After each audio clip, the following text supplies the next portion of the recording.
Hey everyone, thank you for joining us today for another episode of our podcast series with Mike Rogers. This is our Pioneer series and second episode in this series, which we expect to be a long-running series.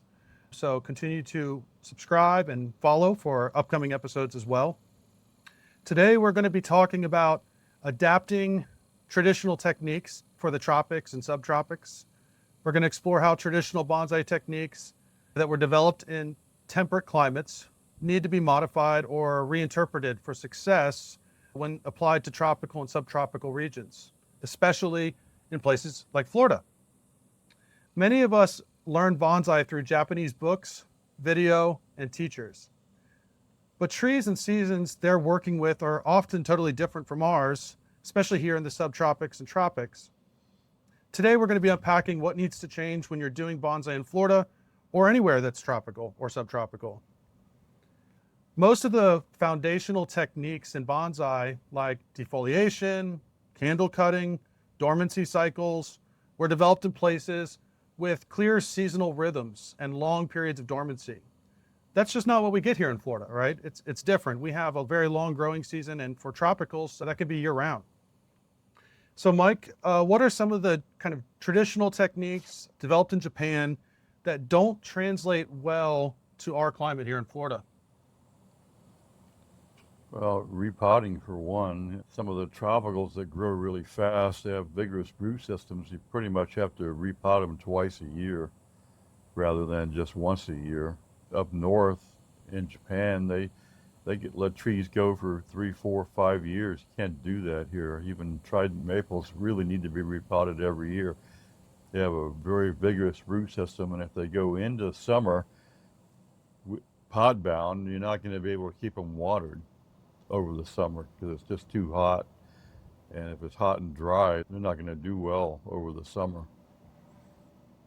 Can you share an example when you started bonsai years ago, some traditional advice or technique, maybe in John Naka's books or something that backfired on you here in Florida? Well, we had to adapt everything because all the teachers were from Pennsylvania, California, even things that you look in the books that say will grow in zone 9, they do very well in Southern California, but some of them don't do well here because we have a completely different zone 9 here than they do there. They don't have the humidity we do, and different things just won't grow here in our high humidity. So we pretty much had to adapt to everything. All the teachers, none of them were from Florida in the beginning. Sure. Now we have a pretty good presence in Florida, but back when you started, that certainly wasn't the case. No. Which is why we call this the Pioneer Series, because Mike Rogers is a pioneer of bonsai in Florida. So in Japan, trees rest. In Florida, they grow almost year round, sometimes too much. The calendar has to shift. The signals that the trees give us are different. How does our year-round growth change the timing of major work like repotting, wiring, heavy pruning, etc.? Well, you just have to time it so that you can get everything done. When they say you repot a deciduous tree right when the buds are starting to pop, if you've got 20 or 30 deciduous trees, you're not going to get them all done if you wait until the buds start to pop. So I usually start repotting after Christmas. I don't know how they do it in Japan. They have people that work for nothing and they just make them get it all done. If you're a hobbyist or a professional here and you're doing all the work yourself, then you really need to time it so that you can get everything done. And what about pruning? Do we prune more than they do in other locations, wouldn't you say? I would say we do prune more because, for one thing, we're growing a lot of tropicals, and they grow faster and more continuous than other species. A lot of the deciduous species will have what we call a summer dormancy. When it gets hot, they slow down growing. The maples especially, even the elms, they'll hardly grow during the heat of the summer, but the tropicals, that's their time. They grow through the summer, so you got to keep them trimmed. If you slack off trimming, then you start losing the ramification you built up. So you really have to stay on top of them all year. So do you use like a calendar-based system, or do you just adjust based on what the trees are telling you?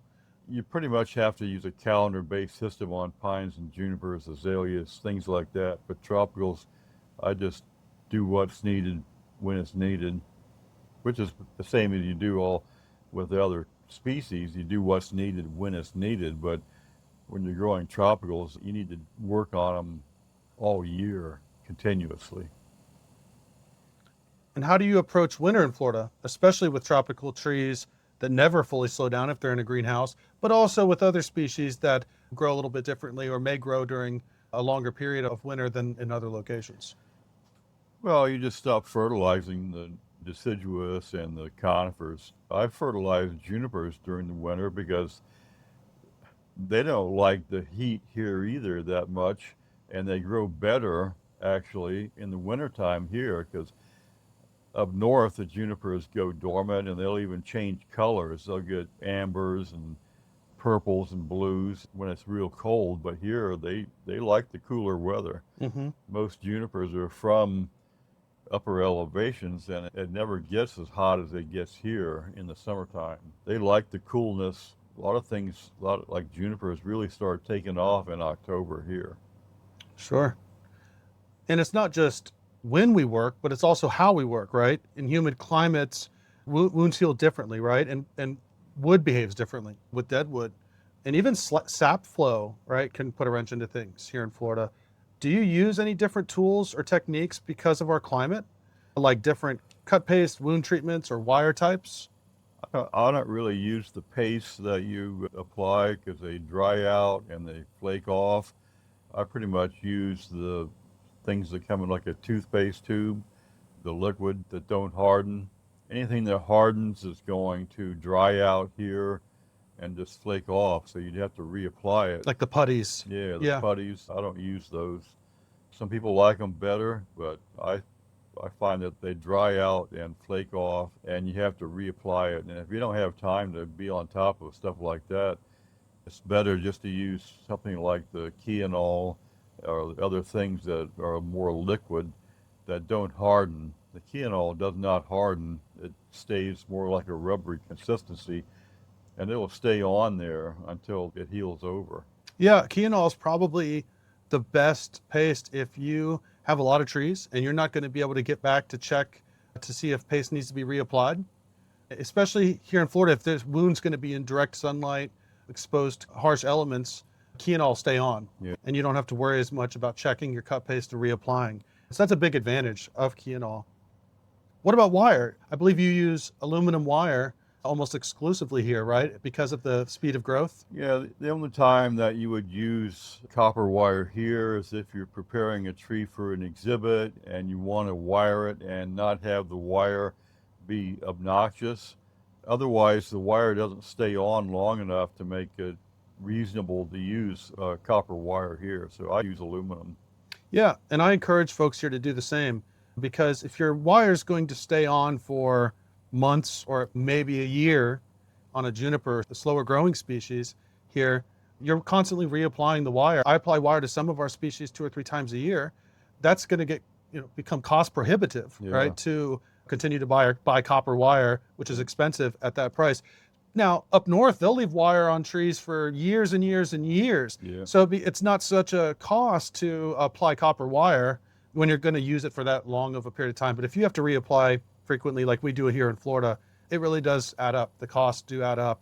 But to your point, there is still use, right? Here in Florida for show trees. Yeah. If you're going to display a tree and show, then it would be best, especially for a conifer, to apply copper wire, because that's going to be more well accepted in show, and it's going to look better while it's wired. What about carving? Is carving different here than it is in drier climates? I know we use certain fungicides for some of our species like bougainvillea to help prevent rot in our humid environment. What are some of the things you do differently? I just seal everything. It really is not acceptable to use dead wood on hardly any tropical, because with the heat and humidity, the wood just rots. It's not hard wood to begin with, and it's just going to rot. Like bougainvillea, you can use a good fungicide to spray it and let it soak into the wood if you have a large wound. That will keep it from rotting. Which fungicide do you use? Jim Smith always put Subdue on his bougainvilleas, and it did work, but I don't really grow that many bougainvilleas. Subdue is very expensive. I bought some years and years and years ago when it wasn't so expensive, but it's very expensive now. But nonetheless, it's one of the only solutions for managing rot in bougainvilleas, right? Yeah. At any reasonable level. Yeah. And of course, we apply Gin Seal. Do you think we apply Gin Seal more frequently here in Florida? Some people say to apply it directly after carving, but I let it dry out. And then when you go to apply the lime sulfur, just have a spray bottle with water and wet it down, and it soaks in better. If you apply it to absolutely dry wood, it doesn't soak in nearly as well. I wet it, mist it before I apply the lime sulfur, and then apply it 2 or 3 times, and it soaks in pretty good. And how often do you reapply?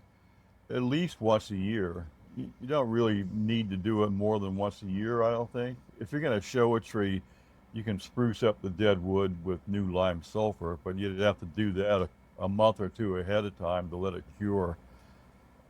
And do they do it less frequently in drier climates? Those California junipers, they have dead wood on them when they get them, which is hundreds of years old. So, you know, Probably don't need to apply it Yeah. as frequently. Yeah. The buttonwoods have dead wood on them when you collect them, but they're being treated with salt spray all the time, so the wood is salt treated. Some people say that the buttonwoods are impervious to rot, but once you get them out of the keys and start watering them, and that salt treatment leaches out after a while and the wood starts to rot. How do you prevent or manage fungal issues here in Florida after cuts? For example, we do things differently with azaleas than we do with other species, specifically to manage pathogens that we don't want. Well, azaleas, you should seal every cut. When I started growing azaleas in Florida, hardly any of the books said to seal every cut. When I found out all the different pathogens that actually get into azaleas, I started sealing every cut. And then some of the newer books that came out actually said to seal every cut. And that was not just exclusively for Florida, because azalea is much better up north than we do here. They don't like our heat and humidity. Yeah. Yeah, it is a bit hot for them here, but it is possible to grow them It's here. possible. So Japanese black pine in Florida, right? As we switch focus here to tree behavior, species adaptation for Florida, black pine doesn't behave in Florida like it does in Osaka. Neither does a ficus, for that matter. Growth patterns shift, and the way we style and train has to shift as well, right? How do tropical and subtropical species differ in how they respond to traditional techniques? Most of the time they just grow faster, so you have to wire on a different time frame. You can't leave the wire on as long. Things like pines, you have to adjust the timing that you do, cut the needles, thin the needles. All that it's a different time frame than up north. Schedule's different, The essentially. schedule's different. You still have to do the same things, you just schedule it different. Like, they'll cut their candles in early June up north, but if you do it before August here, the candles are just going to be as long as they would have before. A lot of people will use Father's Day as the beginning, but even in June, late June, the candles are just going to get too long. So I never cut any. Well, I don't grow pines anymore because the trees in my place crowded out the sun, so I can't grow pines anymore. But when I did grow pines, we usually would cut the candles toward the last half of August. That would only give it that much time. About October, they start slowing down because it does cool off here in October. So they only have from August to October to extend their candles, which gives you shorter needles and more ramification. But if you do it in June, that's way too long for the candles to grow out. Do you ever adjust the style of a tree not just the care of the tree, but the style because of how it behaves in our climate? No, I pretty much style everything the same. Okay. Most of the tropicals that we grow bud out a lot better than some of the other trees, so you don't have to graft as much, but I pretty much use the same styles. Sure. Have you ever seen traditional forms like formal uprights or bungeon work well with native tropical or native species to Florida or tropical species? Oh yeah, I've seen some really nice literati bungeon done with tropical trees. When you're doing styles like that, you really want to use trees with smaller leaves, because trees with larger leaves, it makes the literati look too robust. Most literati is made to look like it's in a survival stance where it's in an adverse growing condition and it's just trying to survive. And if you have a full head of leaves on there, it defeats the purpose of using that style. What about the formal uprights? Have you ever seen a formal upright tropical? Yeah, most tropicals don't grow into formal uprights, but people have used some ficus and made formal uprights out of them. Over a period of years, they usually wind up changing the style because tropicals just don't grow in formal uprights. Yeah. So it's not a very fitting style for tropicals. So if you're working exclusively with tropicals, you may never create a formal upright. Yeah, I would think. I don't think I ever have. I don't have any formal uprights. I don't think I've ever even attempted to create a formal upright with the tropical because it just doesn't seem to fit the trees. No. Sometimes adapting techniques feels like breaking rules, right? When you think about the Japanese set of techniques and how they think about bonsai and practice it communally, it can feel like when we adapt our practices to species they don't work with, like we're breaking the Japanese rules a little bit. But in reality, it's about honoring the spirit of bonsai by respecting our local conditions and trees, as well as the Japanese traditions and techniques, I think.